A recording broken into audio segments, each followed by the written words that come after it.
Graça e paz, queridos, amados irmãos, estamos aqui mais uma vez pela bondade, pela misericórdia do nosso Deus, para juntos nós partilharmos um pouco mais da palavra do Senhor.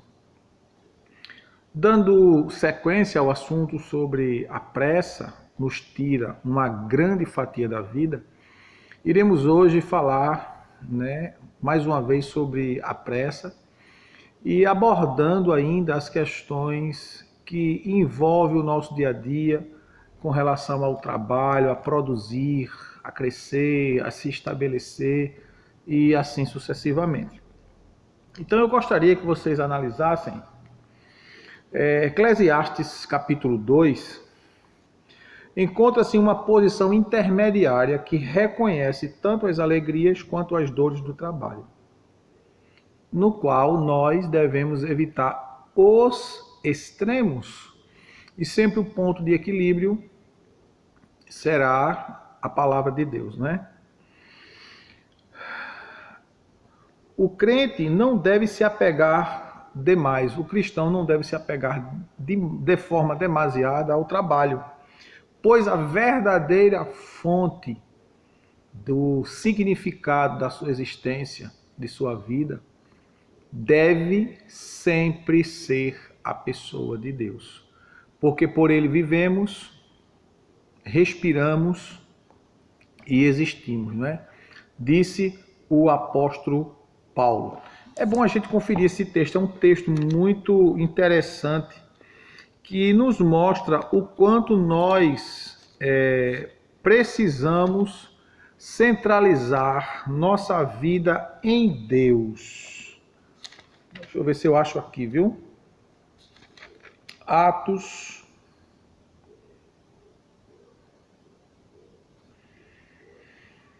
capítulo 17 de Atos. Capítulo 17 de Atos, verso 28, quando Paulo diz: pois nele vivemos, nos movemos e existimos. Nele vivemos, nos movemos e existimos. Então a gente depende completamente, essencialmente de Deus. E o nosso foco deve ser e estar sempre em Deus.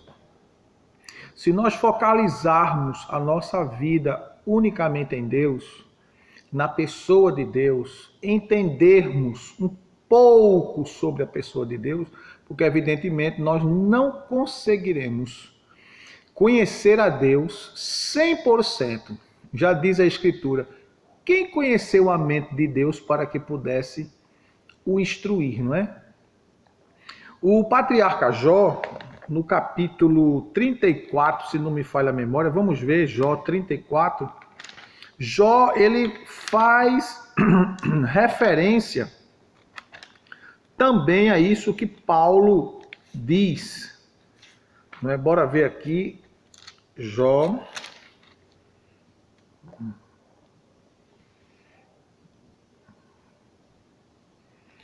Jó 34, verso 14. Jó 34, 14 diz: se Deus quisesse e retirasse o seu espírito e fôlego, toda a carne juntamente expiraria e o homem voltaria ao pó. Se Deus quisesse. Como Deus é bom e dele não vem o mal, dele só vem o bem, pois nele está a vida, nele está a realização, nele está o crescer, o desenvolver, o progredir. Nele está a exaltação e nele está também a humilhação. Ele exalta quem quer e humilha quem quer. E ainda no livro de Jó, esse livro tão profundo que é o livro do nosso querido patriarca, né, amado irmão Jó, um dos homens mais exemplares da Bíblia, a gente encontra no capítulo 14, do livro de Jó, verso 1. O homem nascido da mulher é de bem poucos dias e cheio de inquietação. Não é? Então a gente pode perceber, meus queridos irmãos, que esse texto aqui de Atos 17, 28, mostra o quanto nós dependemos de Deus para viver, se mover e existir. O próprio apóstolo Paulo ainda diz, porque dele, por ele e para ele são todas as coisas. O próprio Paulo ainda diz em 1 Coríntios 10, 31, ele diz, quer comais, bebais, ou façais qualquer outra coisa, faça-se para a glória de Deus. Ou seja, toda a nossa vida deve girar em torno de enaltecer a pessoa do Criador, sustentador de todas as coisas. E quando nós focamos nisso, a gente sofre menos. Por quê? Porque aí nós não colocamos o nosso coração nas coisas. O nosso coração deve estar em Deus, que não se destrói, não é consumido pelo tempo, não é destruído pela ferrugem e não envelhece. É tanto que Jesus diz que nós não devemos colocar o nosso coração nas coisas daqui, nas coisas da terra, mas sim em Deus. O próprio apóstolo Paulo diz no capítulo 3 de Colossenses, ele diz, se vós já ressuscitaste com Cristo, buscar as coisas que são de cima. Ou seja, a palavra de Deus ela nos ensina que buscar as coisas que são de cima significa dizer que aquele que nasceu de Deus, busque as coisas de Deus. Agora, trazendo um ponto aí, um parêntese, é aí que a gente deve ter equilíbrio nas questões materiais. Não perder o foco de Deus, mas não deixar de organizar, de ter o cuidado com a chamada mordomia da vida. Isso é importante. E a mordomia da vida, ela nos leva a termos critérios muito analíticos com relação ao cuidado, que a palavra grega é oikonomos, é a palavra grega para mordomia, é o cuidado com as coisas que Deus nos deu para a gente desfrutar, é ter o cuidado no uso, mas não amar as coisas. Jesus disse que nós não devemos buscar as coisas, mas buscar o reino de Deus em primeiro lugar. E as coisas vêm em consequência disso, né? Então, quando a gente busca o reino, as coisas vêm, porque o reino de Deus ele deve ser prioridade na nossa vida. E diante disso, Salomão, no livro de Eclesiastes, capítulo 2 do livro de Eclesiastes, ele traz uma série de ensinamentos muito forte, muito contundente, muito realista para nós, homens, pelo menos para mim. A palavra de Deus, cada vez que eu leio, ela mexe comigo, ela chama a minha atenção, ela me prende, ela me confronta, ela mostra o quanto eu sou falho, o quanto eu sou fraco e o quanto eu dependo, necessito, careço de Deus em todas as áreas da minha vida. E o capítulo 2 de Eclesiastes, ele nos traz informações tremendas e contundentes. O livro de Eclesiastes, o capítulo 2, ele mostra que deve haver um equilíbrio entre o ter, o conquistar e o não ter. E mostra que tanto alegria como tristeza, de nada ela serve se não for usada de forma certa, porque até a tristeza ela serve como um veículo de Deus para trazer a nós orientação, condução. Quando nós colocamos até a nossa tristeza, ela deve estar alinhada com aquilo que a palavra de Deus diz. Então a gente vai analisar o capítulo 2 do livro de Eclesiastes, não é? E ver o que é que Salomão traz com relação ao trabalho e à pressa. Ao que o trabalho traz e ao que o trabalho não traz. Disse eu no meu coração: ora, vem, eu te provarei com a alegria. Portanto, desfruto o prazer. Mas também isso era vaidade. Do riso, da risada, disse ele: está doido. E da alegria, ele disse: do que me serve a alegria? Busquei no meu coração como estimular com o vinho a minha carne, regendo-me, porém, pela sabedoria, e como me apoderar da loucura até ver o que seria melhor que os filhos dos homens fizessem debaixo do céu durante o número dos dias de sua vida.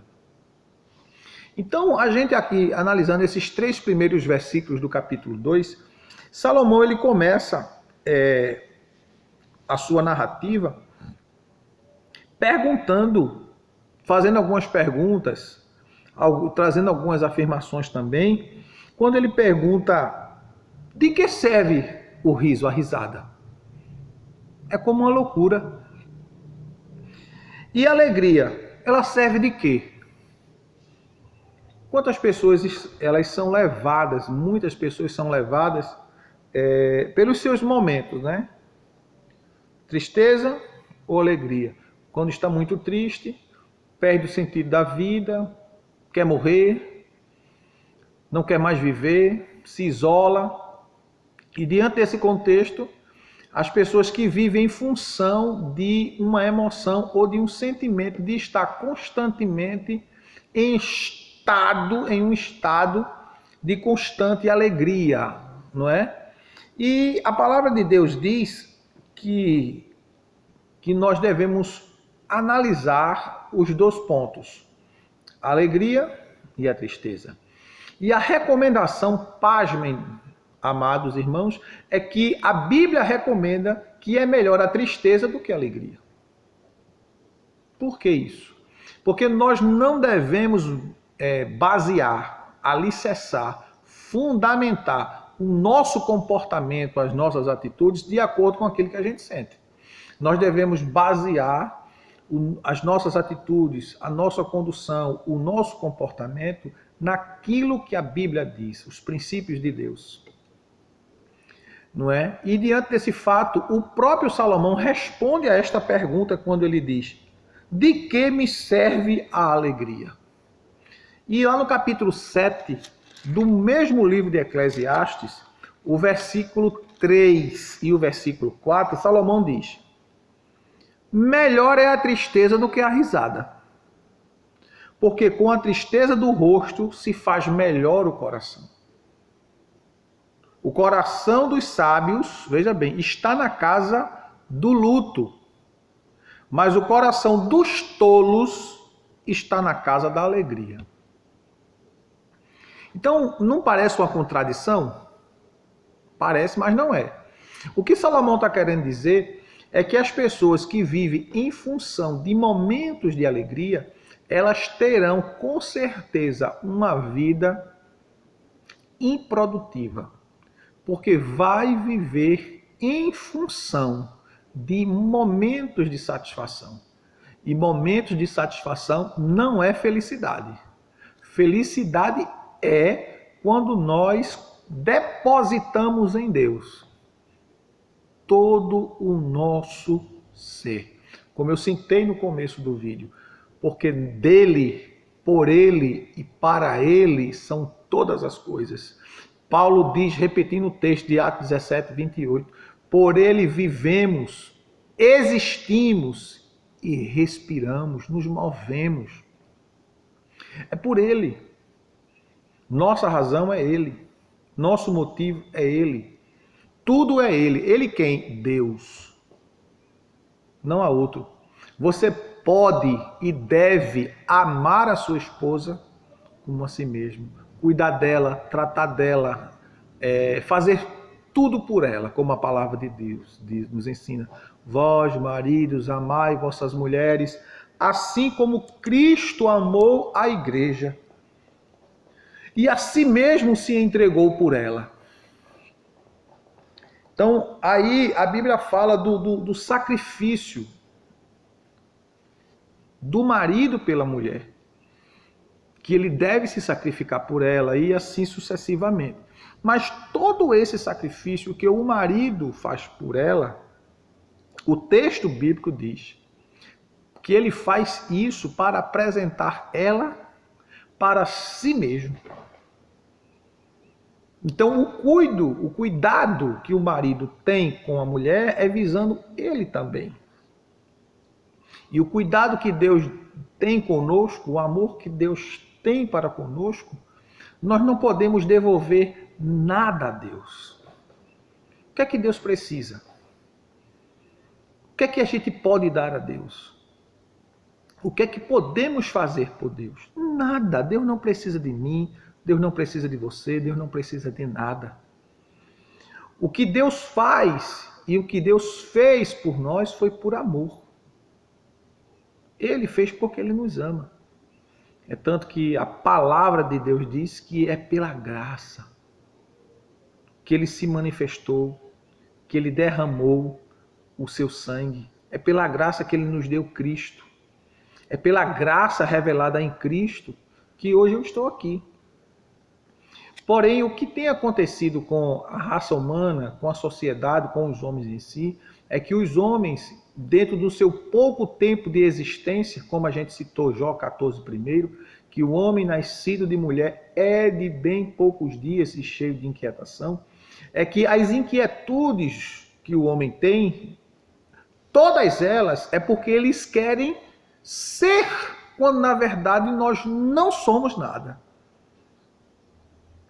É tanto que o texto sagrado diz que existe algumas coisas que nós somos. O que é que nós somos? Cooperadores de Deus. 3 e 9 de 1 Coríntios. A gente coopera com Deus. Deus fala ao mundo, às pessoas, através de nós, igreja do Senhor. É por isso que Jesus disse, ide e pregai.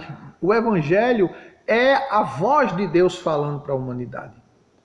Deus fala com a humanidade através do evangelho, usando o homem, eu, você e todo aquele que tem compromisso com o reino de Deus.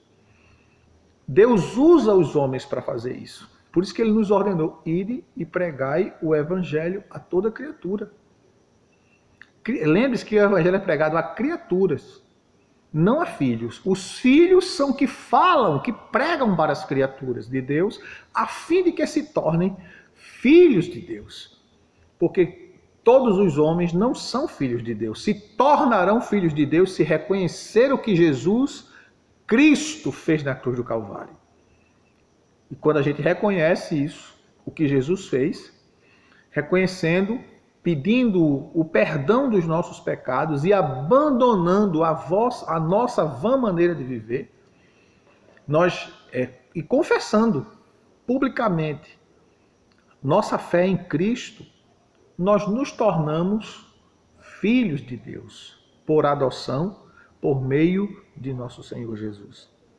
Então, é necessário que nós compreendamos o quanto nós precisamos colocar em Deus a centralização na nossa vida. Porque se Deus ele nos der, ele é Deus. Se ele não nos der, ele continua sendo Deus. Ele não muda. Nada altera nele. Não é? E nós precisamos entender, irmãos, que quando nós nos colocamos como dependentes de Deus, é termos a certeza de que para ele não há crise, não tem crise, não há dificuldades para Deus. Não há. Porque ele não conhece o impossível. Tudo é impossível a nós, mas a Deus não. A Deus tudo é possível. Porém, muitas vezes, como nós vivemos o ser humano, ele está mais atrás do ser, né, do que do ter. Aliás, do ter do que do ser. Ele quer ter posição, ele quer ter dinheiro, ele quer ter destaque, ele quer ser ovacionado, amado, adorado. Ele está mais preocupado com isso do que realmente servir a Deus, ser filho de Deus, ser seguidor de Deus, ser amado de Deus. Então, como isso tem consumido os homens pela questão da posição, do status, não é? Isso tem impedido que o homem consiga enxergar muitas coisas relacionadas à pessoa de Deus. Por isso, quando Deus envia Jesus para resgatar os homens para si mesmo, porque Deus estava em Cristo, conforme diz 2 Coríntios capítulo 5, verso 19, Deus estava em Cristo, reconciliando consigo o mundo, não lhes imputando os seus pecados, mas trazendo o ministério da reconciliação. É tanto que Isaías 53 diz que a manifestação de Jesus a nós, homens, ela foi tão rejeitada porque os judeus esperavam um Cristo que viesse de uma família rica, olha a visão, rica, do setor político, do lado político da nação de Israel, um homem de boa, né, de uma estatura relevante, de uma boa aparência, para livrar o jugo romano de Israel.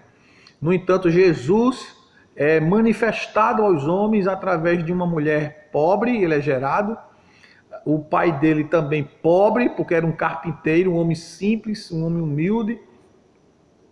E Jesus, a Bíblia diz que ele não tinha aparência, homem de quem os homens escondiam o rosto, não tinha aparência nem formosura. Quando olhávamos para ele, beleza alguma víamos para que o desejássemos. Deus se manifesta em Jesus de uma forma simplória, sem status, dentro do contexto da visão da raça humana. Dinheiro, poder, não é?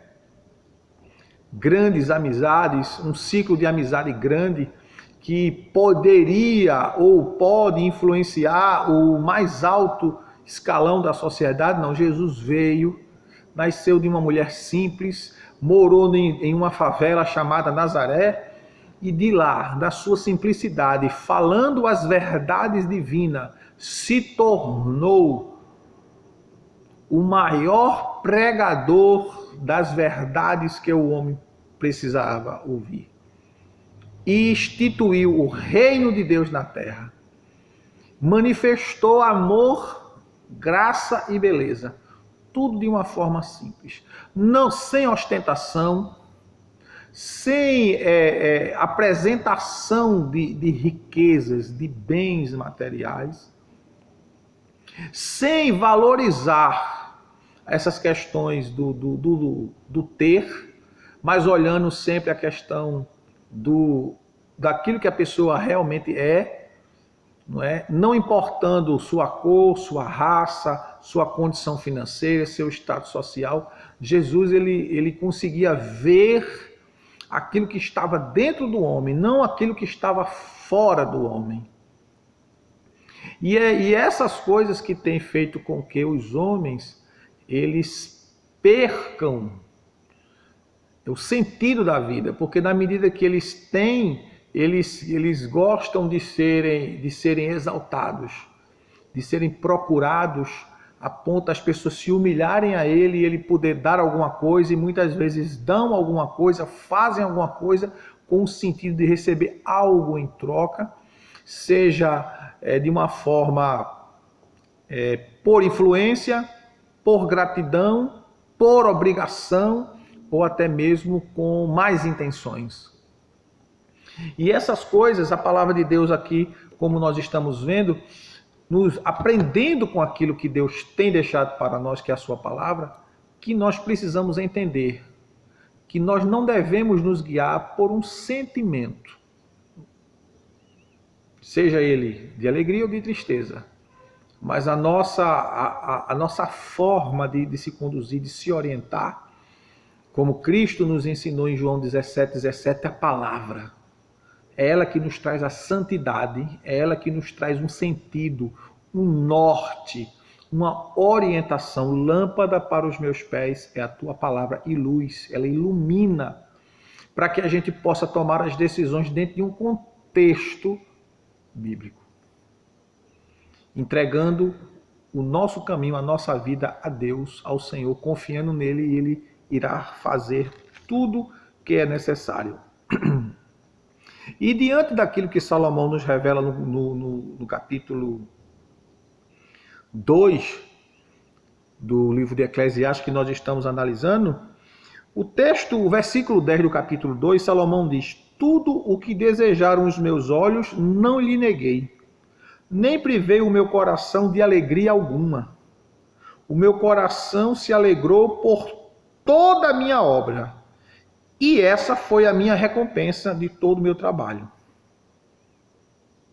Ou seja, ele não poupou nada, tudo que ele viu, tudo que ele desejou, ele foi em busca, ele foi atrás, ele conquistou, ele adquiriu.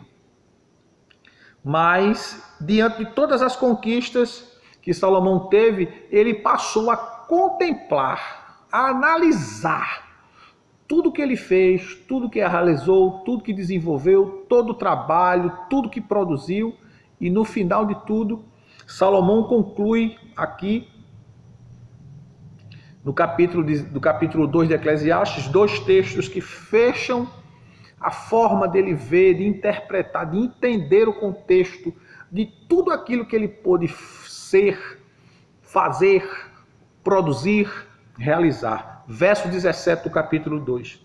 Ele diz: assim odiei esta vida, porque a obra que se faz debaixo do sol me era penosa. Tudo é vaidade e aflição de espírito. Então odiei todo o meu trabalho em que trabalhei debaixo do sol, visto que eu havia de deixá-lo ao homem que viesse depois de mim. E no verso 24, depois dessas afirmações de trabalhar, de conquistar, de fazer, que diz a Escritura que antes de Salomão não houve, e depois de Salomão não haveria homem tão sábio, tão capaz quanto ele com relação à sabedoria. E Salomão culmina nesse capítulo, no verso 24, ele diz que não há nada melhor nesta vida para o homem do que comer, beber e fazer que a sua alma se alegre com o bem do seu trabalho.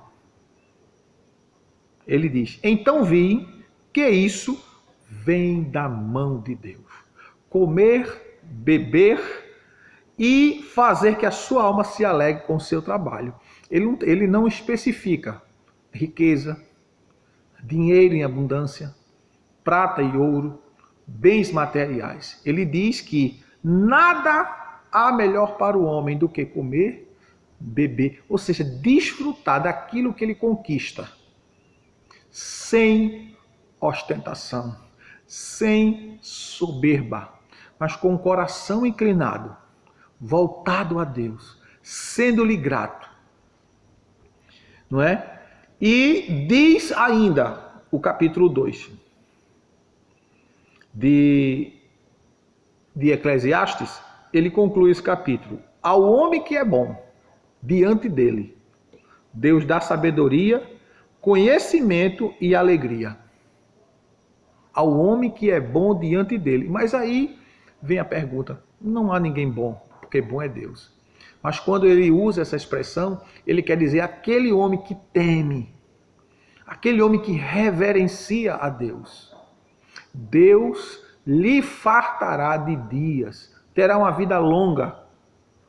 E o Senhor o poderá fazê-lo prosperar, como fez Abraão, como fez com Jó, como fez com Daniel, como fez com tantos outros homens. Mas que se você ler as histórias deles, homens em que seu coração estava 100% 100% voltado a Deus. E a Bíblia nos recomenda, meus queridos, que dentro desse contexto da pressa, da aflição, para realizar tantas coisas durante o dia, a gente precisa olhar os pontos, verificar os propósitos que há no nosso coração, porque a Bíblia diz que o Senhor dará a recompensa daquilo que está no nosso coração. Mesmo que Deus permite, lembre-se, Deus permite que o ímpio prospere. Não significa que Deus o abençoe. Porque a bênção do ímpio, que a prosperidade do ímpio não quer dizer que Deus está abençoando, Deus está permitindo.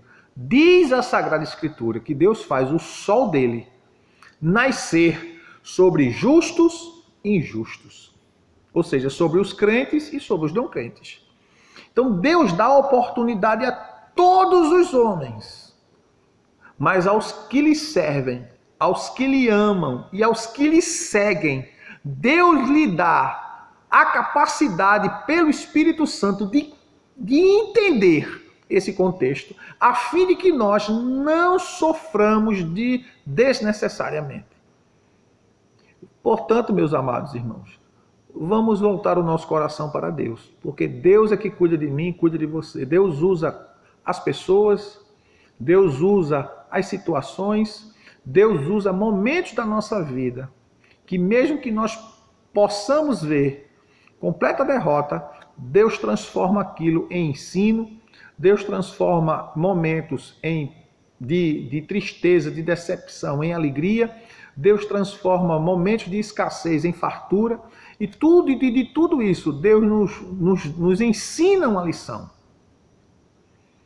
que nós devemos colocar nossa vida nele, só nele, porque ele deve ser o centro da minha, da tua e da nossa vida, porque ele é o amor maior. Amarás ao Senhor teu Deus de todo o teu coração, de toda a tua alma, com todo o teu entendimento. E assim, amados, mais uma vez chegamos ao fim deste vídeo. Que Deus te abençoe, que Deus te faça prosperar, que o Senhor te faça crescer em tudo, naquele que é o cabeça de todas as coisas. Vamos orar, agradecendo a Deus por este momento maravilhoso que Ele nos dá. Lembrando a você que nós estamos aqui, aguardando. Se você quiser vir presencialmente, venha, ou entre em contato comigo pelo meu telefone, pelo meu número. Visite a Igreja Batista Missionária Aliança, aqui em Água Fria, Recife, Pernambuco, na rua São Joaquim do Monte, número 66. Eu sou o pastor Silvio Vieira, vosso servo. Querendo Deus, em breve estaremos fazendo o próximo vídeo. Vamos orar? Querido Pai, obrigado pela oportunidade de estar aqui, pela oportunidade de falar a Tua palavra, pela oportunidade de alcançar, Senhor, milhares de vidas e de corações. Que o Senhor abençoe a todos que poderão assistir, Senhor, este vídeo, entrando em suas casas, abençoando, Senhor, cada marido, cada esposa, cada filho, cada filha, abençoando, Senhor, cada lar. Que o Senhor traga prosperidade, que o Senhor traga paz, que o Senhor traga consolo, conforto e ânimo diante deste mundo atribulado, diante deste mundo perverso, maligno. Mas o Senhor continua sendo o dono de tudo e de todas as coisas. Abençoe a minha vida, abençoe a minha família, a minha casa, abençoe este ministério, abençoe esta igreja e as ovelhas deste aprisco, Paizinho. No nome de Jesus eu te agradeço, Pai, hoje e sempre. Amém. Que Deus te abençoe. Até a próxima, se Deus quiser.